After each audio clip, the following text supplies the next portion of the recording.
গাজীপুর জেলার শ্রীপুর উপজেলায় এক গৃহকর্মীকে নির্যাতন এবং মারধরের অভিযোগ উঠেছে।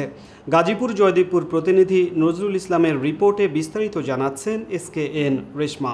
৫ মে সকালে মাওনা ইউনিয়নের বারতোপা পূর্বপাড়া রিপন খাঁর বাড়িতে ১২ বছরের শিশু মরিয়ম নামের এক কাজের মেয়ে এই নির্যাতন এবং মারধরের অভিযোগ করেছে রিপন খান স্ত্রী কাজলের বিরুদ্ধে। এ ঘটনার নির্যাতিতা মরিয়ম চৌধুরী সেবা 999 নাম্বারে ফোন দিলে শ্রীপুর থানা পুলিশ ঘটনাস্থলে গিয়ে রিপন খাঁর বাড়ি থেকে মরিয়মকে উদ্ধার করে থানায় নিয়ে যায়। এ বিষয়ে রিপন খান স্ত্রী কাজল জানান, আমি চট থাপ্পড় মেরেছি, এর চেয়ে বেশি কিছু করিনি। রিপন খান নাম্বারে বারবার ফোন দিলেও রিসিভ করেনি। এ বিষয়ে মাওনা পুলিশ ফাঁড়ির ইনচার্জ SI মিন্টু মিয়া জানান, জরুরি সেবা 999 ফোনে ঘটনাস্থলে এসে ভিকটিমকে উদ্ধার করে থানায় নিয়ে আসা হয়। মেয়েটির পরিবারের পক্ষ থেকে লিখিত অভিযোগ পেলে আইনানুগ ব্যবস্থা গ্রহণ করা হবে।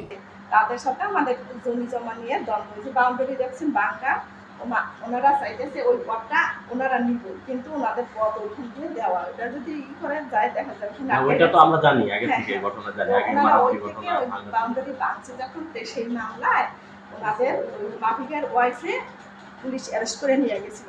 আর মাফিকের মেয়ে মায়া, সে তো নেতা টেতা অনেক কিছু, সে তখন থেকে কি বলছে যে মৃত্যুদণ্ড দাঁড়ালে জিজ্ঞেস করেন আর বেশি হলে এই এটা এরকম করলি কে, এই করি একটা সব দিয়ে আমি না করছি না, এর বেশি কিছু মারামারি না। আমি আল্লাহরে ভয় পাই, আমি একটু মিথ্যে কথা বলবো।